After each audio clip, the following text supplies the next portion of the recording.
আজ 19 অক্টোবর। আজ কবি নীরেন্দ্রনাথ চক্রবর্তীর জন্মদিন। 1924 সালের আজকের এই দিনে তিনি জন্মগ্রহণ করেন। শৈশব কেটেছে বাংলাদেশে।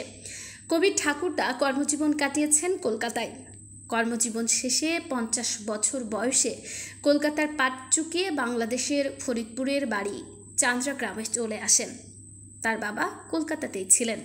কলকাতার একটা বিশ্ববিদ্যালয়ের ভাইস প্রিন্সিপাল হিসেবে কাজ করতেন।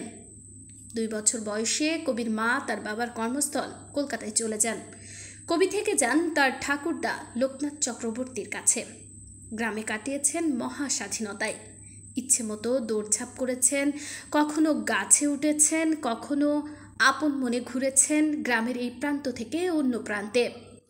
4 বছর বয়সে কবির কাকিমা বলেছিলেন, তুই তো দেখছি কবিদের মতো কথা বলছিস।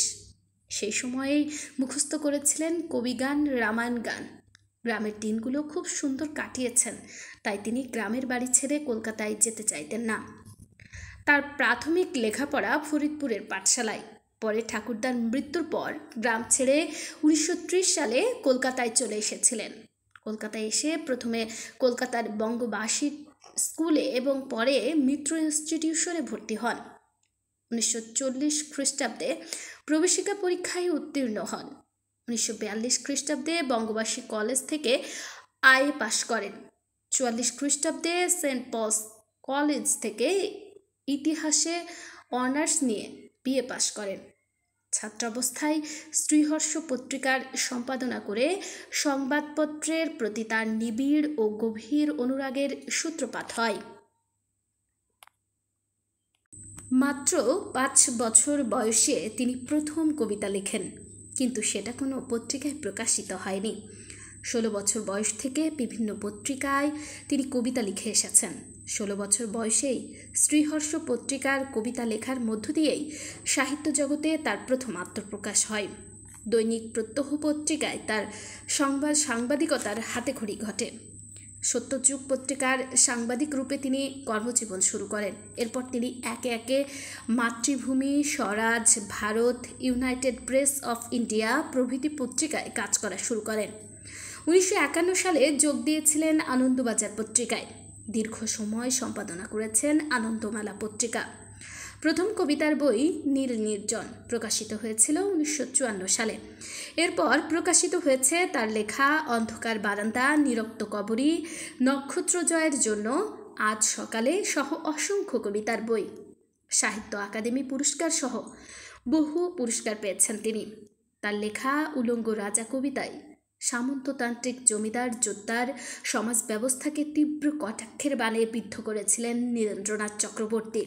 কবিতার শেষ লাইনে লেখা রাজা তোর কাপড় কোথায়, লাইনটি আজও মানুষের মুখে মুখে। মানুষের কবি ও মানবতার পূজারী নীরেন্দ্রনাথ তার কবিতায় মানুষকে দেখেছেন অখণ্ড দৃষ্টিতে। মানুষের মধ্যেই কবি ঈশ্বরকে দেখেছেন। মানুষের সারল্যের মধ্যে ঈশ্বরের প্রকাশকে উপলব্ধি করেছেন। তাই কলকাতার যিশু কবিতায় যিশুকে মানবতাবাদের মূর্ত প্রতীক হিসেবে উপস্থাপিত করেছেন। স্তব্ধ হয়ে সবাই দেখেছে টালমাটাল পায়ে রাস্তার একবার থেকে অন্য পারে হেঁটে চলে যায় সম্পূর্ণ উলঙ্গ এক শিশু। উল্লেখযোগ্য গ্রন্থগুলো হলো শ্যামনিবাস রহস্য, মুকুন্দপুরের মনসা, বিশানগড়ের সোনা, চশমার আড়ালে, রাত তখন 3টে, লকারের চাবি, বরফ যখন গলে, একটি হত্যার অন্তরালে, আড়ালে আছে কালীচরণ, পাহাড়ি দিছে, আংটি রহস্য, জোড়া ভাদুরী, শান্তিলতার অশান্তি ও কামিনীর কণ্ঠহার। উলঙ্গ রাজা কাব্যগ্রন্থের জন্য 1974 সালে সাহিত্য আকাদেমি পুরস্কার পান নীরেন্দ্রনাথ চক্রবর্তী। 1958 সালে উল্টো রথ পুরস্কার, 1970 সালে তারাশঙ্কর স্মৃতি ও 1976 সালে আনন্দ শিরোমণি পুরস্কার পান। 2007 সালে কলকাতা বিশ্ববিদ্যালয় তাকে সম্মানিক ডিলিট প্রদান করে। পশ্চিমবঙ্গ সরকার তাকে বঙ্গবিভূষণ পুরস্কার দিয়ে সম্মানিত করে।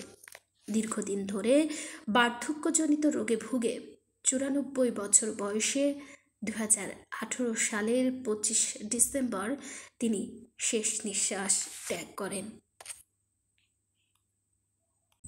আজ এই কবির জন্মদিনে চিন্তাসূত্র স্মরণ করছে অশেষ ভালোবাসায়, বিনম্র শ্রদ্ধায়।